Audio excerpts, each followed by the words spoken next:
14 lakh LIC agents के लिए राहत भरी खबर है। एलआईसी के सीईओ सिद्धार्थ मोहंती ने कहा है कि फिलहाल एलआईसी की क्लॉबैक नियम योजना लागू करने की कोई तैयारी नहीं है। इसके अलावा एलआईसी के सीईओ सिद्धार्थ मोहंती ने क्या क्या कहा है, बता रहे हैं अनुराग शाह। देश की सबसे बड़ी लाइफ इंश्योरेंस कंपनी एलआईसी के 14 लाख जो एजेंट्स हैं उनके लिए एक अच्छी खबर है।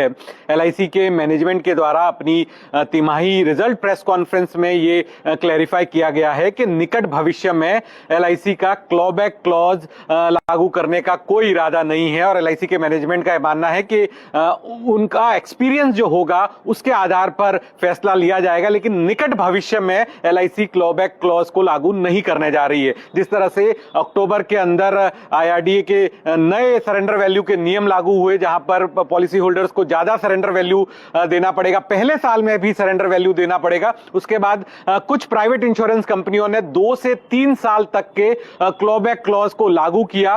क्लॉबैक क्लॉज यानी अगर जो पॉलिसी जारी होती है और 2 साल या 3 साल के अंदर वो पॉलिसी को अगर सरेंडर कर दिया जाता है तो एजेंट या डिस्ट्रीब्यूटर को जो भी कमीशन इंश्योरेंस कंपनी के द्वारा दिया गया है वो कमीशन वापस रिकवर किया जाएगा। तो इसको लेकर एलआईसी के एजेंट ने बड़ी संख्या में चिंता जाहिर की थी, ज्ञापन दर्ज कराए थे एलआईसी के अलग अलग ब्रांच ऑफिसेस के ऊपर। लेकिन अब जो है एलआईसी के सीनियर मैनेजमेंट के द्वारा साफ कर दिया गया है कि निकट भविष्य में एलआईसी क्लॉबैक क्लॉज को लागू नहीं करने जा रहा है। इसके अलावा एलआईसी का यह भी मानना है कि जो स्ट्रक्चर चेंज हुआ है सरेंडर वैल्यू के नियम लागू होने के बाद, उसमें सभी पॉलिसीज में बदलाव किया गया है, लेकिन कुल जो कमीशन है उसको नहीं बदला गया है। पहले साल के कमीशन में बदलाव हुआ है, लेकिन अगर पूरी पॉलिसी टर्म में देखा जाए तो कमीशन स्ट्रक्चर में बदलाव ज्यादा नहीं किया गया है। मोटा तौर पे यह भी एलआईसी के मैनेजमेंट के द्वारा कहा गया है और एलआईसी का कहना है कि मार्जिन्स पर